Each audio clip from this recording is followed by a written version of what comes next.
Welcome to the Brant and Sherry Oddcast, sponsored by America's Christian Credit Union. To order Brant's latest book, Life is Hard, God is Good, Let's Dance, or to find out more about the show, go to BrantHansen.com. Okay, be prepared. I'm gonna shock you. It's part of my job of being a shock jock. I guess as a listener, you have a job as well, and that is to be shocked. Well, you can't. It's You a can't do cooperative, that. it's a symbiotic relationship that we have with our listeners. And genuine. You can't tell them it's their responsibility to be shocked. Symbiosis. I'm putting my hands together, like interlacing my fingers to demonstrate. Yes, this is what we're expecting from you. Listener and shock jock. Symbiotic. Okay. The irony is, this isn't that great, but Okay. I read this, like, that's really true. Shocking. If you think about it, just something to think about. Sure. Any bookmark worth more than $1 is a waste of money because you could have just used the dollar. So that's, but you could just use a dollar bill. Like, why would you spend more than that? That's not enough for a symbiotic relationship. I'm sorry. I'm not holding up my end of the symbiosis. So one of the biggest debates in history, who has the good life? Who really has the good life? And we continue to think about that and post about that in different ways, like rich people, influential people, good-looking people, famous people, athletes, who's... Mm-hmm. It's funny, when Jesus saw a big crowd in John 4, they're from all over the place, and then John 5 starts, and he says, and seeing the multitudes, he sat down on a hillside, and he started teaching, and he starts teaching about who has a good life. Find out who Jesus says has the good life. Look it up. It's Matthew 5. Okay. Did I say John? You said John. Yeah. Okay. Forget what I said. It's Matthew 5. Right. He starts in, and he says who has a good life. It's great. I want to see if we can get a cease and desist on naming days into something new. Why? We got enough. We got Black Friday. We got whatever Thursday. And Manic Monday or whatever it is. What is it? It's Cyber Monday. Cyber Monday. Giving Tuesday. I kind of like that one. All right, we'll keep that one. All right. But we just had Telephone Tuesday. They've now said this. It's like a thing. What does Telephone that mean? Tuesday is the day after Labor Day when they say there are more phone calls than any other day. But are they encouraging people where you're like, I didn't call anybody, but it's Telephone Tuesday. So I don't know. It's like, just enough. And quit using alliteration, too. Please. Stop that. Stop it. Stop it Saturday. Hopefully this isn't you, but maybe it is. There are a lot of people who have church wounds, we call it. Things from church settings, church people that are hard to excuse, frankly, and can be genuine wounds. And I totally get it. Even if you've forgiven them, it's wound. Yeah. I've lived that too, and Sherry has too, but I'm not going to let it stop me. This is the thing we keep returning to on this show, and I hope it's a good reminder. All that stuff, I'm not going to let it stop me from life with God. He's too good. And being able to talk to him simply and honestly, out for a walk today, and I'm talking to him, and seeing him do things in my life, like his faithfulness to me and my family over time. Like, I don't want to live without that. Not because of that. I'm not going to give them that power to stop me from that. Coming in October? It is October, yes. Okay, so Snacks and Good Company. Yeah.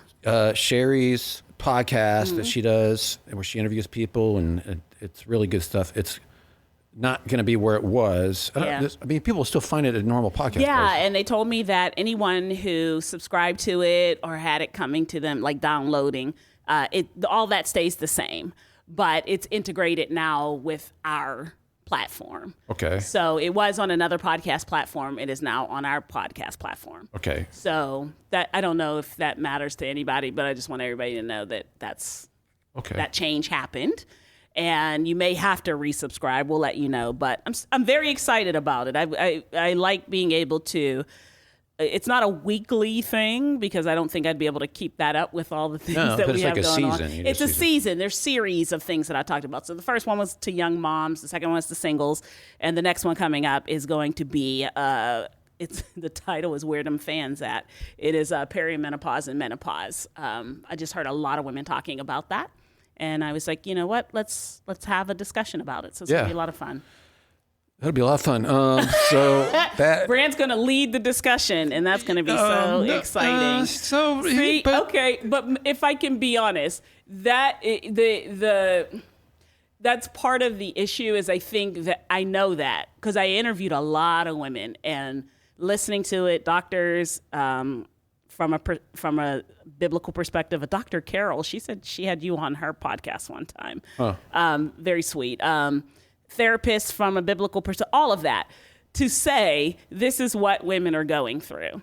I have seen other platforms that are not Christ-centered talk about this. Yeah, that's great. But a Christ-centered way, it's very difficult. And we talk about why, this is not a church bashing thing, but why this is not a discussion when it is my life. It should be a huge discussion. It should be a huge Absolutely. No, I discussion. agree. It's just, that's life. Yes. I did the joke there about, well, I'll set it out just because I'm a guy. I don't have anything that worthwhile to add.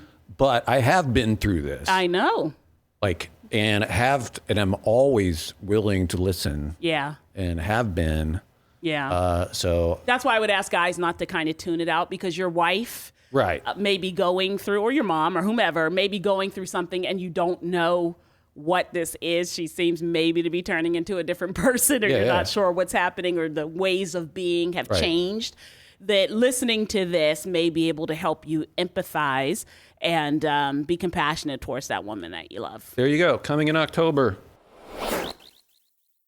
Hey, just a quick reminder, if you're interested in helping us, this would actually help us. Sherry and I both bank with America's Christian Credit Union, and it's a really sweet thing. What they do is fund a lot of adoptions and ministries and missions.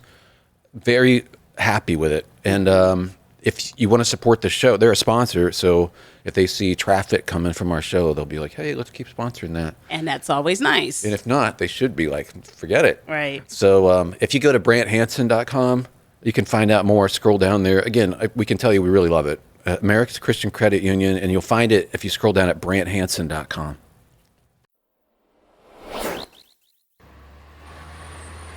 Hey, Sherry. Hey. Hey, Brant. Hey, what's up? How are you? Good. Hanging out on the street, are you? I am, but cool. where are all of your friends? Typically, there's some sort of... Oh, the Triple Dragon gang? some sort of choir concert or some game you're playing. Missions trip. They're on a missions trip. Are they really? The school bus left, and I couldn't go. Well, the other obligations. I do the podcast and stuff. Right, sure. But so they're gone. Where are they going on a missions trip in a school They're in bus? a VBS program for kids. Like a traveling VBS? Yeah. I mean, they show up and then they do a whole thing with puppets and stuff. Are they doing this for one church, or are they on the road? I don't have all the details. What is this like? I'm being investigated. Well, man, this is okay. Sorry, aren't you part of the Triple? You're the head. You're the head of the Triple Dragons. I know. Well, I delegate.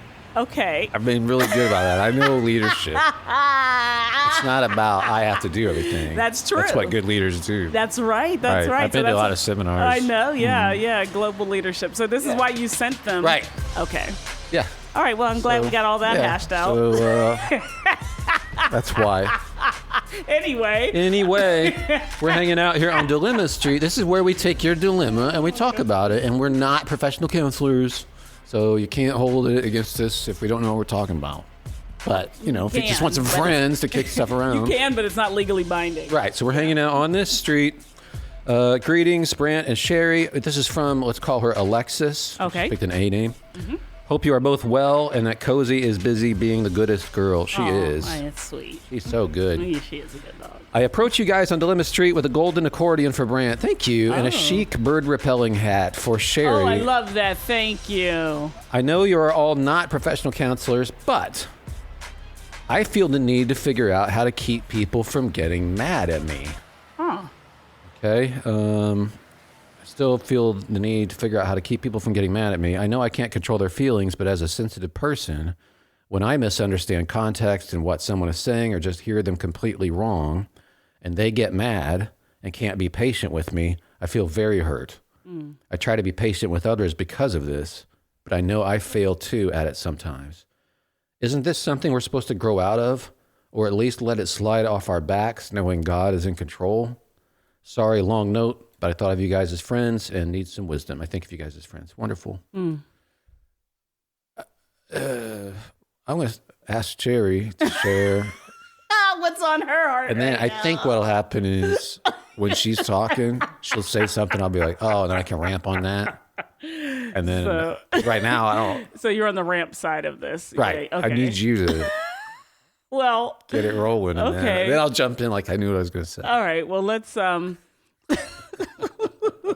a lot of pressure.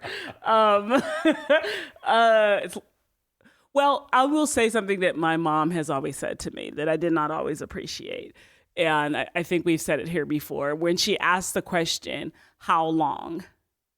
So she does not, and when we were kids, she didn't expect us not to get upset. She didn't expect us not to be, what the kids will say, in our feelings. She always wanted to know, and still does, how long are we going to be here? Yeah. So I don't think that it's realistic to say that didn't upset me, that didn't hurt me. I wish you understood me. I wish I'm not offended. All of those things. I don't think it's realistic to say now I just don't have that, because you're human and you have emotions and you care. And typically it's someone you care about. Hopefully it's not just strangers misunderstanding you and you're getting upset about that, because usually it's people. It is the misunderstanding. Yes, it is. It's being that's what she's saying. Yes, it's being misunderstood. And you can't control other people's understanding. You can try, but that becomes exhausting. You can ask the prayer that I have every morning, which is, Lord, let the words of my mouth and the meditations of my heart be acceptable in your sight, right? And just really want that. And I think as you strive with that, it impacts your relationships. And then outside of that, if someone gets upset, angry, misunderstands, all of that, it can hurt you.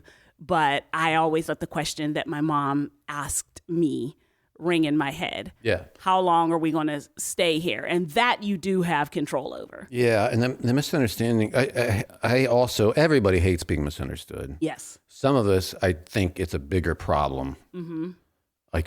Like, let me try again. Okay. Yeah. To say this again in a way that I think, well, finally you'll get it. And then you don't. And then I'm like they're out there thinking that I'm thinking this and I'm not thinking that.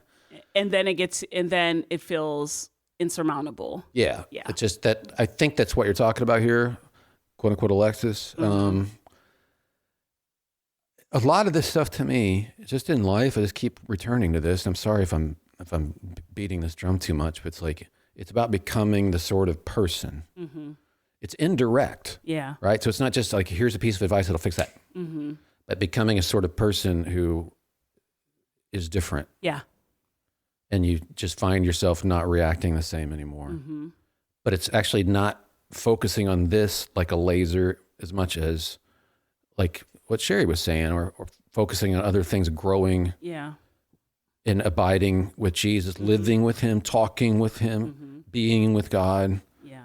And then you find that this other stuff becomes less important. Yes. So a lot of it's not direct attack. It's not figure out how to handle this, figure out how to handle that, got better at this, got to stop doing that. It's like, it's all this comes from this different wellspring, and we change. So that's, so like what Sherry said too, it's good stuff, good stuff. Okay. Yeah. All right. Well, there we go. We worked that out. Can I share something? Sure. I didn't go on the mission trip because they didn't want me to go on the mission trip. Because they know how seriously I take puppets and stuff, and they don't.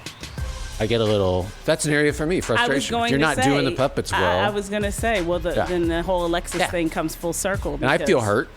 Yes, but you didn't go. I should have been on that bus. They didn't want. They literally took a vote in front of me. Right. It said no, not the leader. Because they don't trust that I'll not go into hyper director mode. Because with the puppets, I know you're really specific on how those puppets are portrayed. I'm just sharing. Okay, well, thank you. Yeah, just sharing. Right. Hey, I'm vulnerable. The Brant and Sherry Oddcast, sponsored by America's Christian Credit Union. To find out more about the show, go to BrantHansen.com.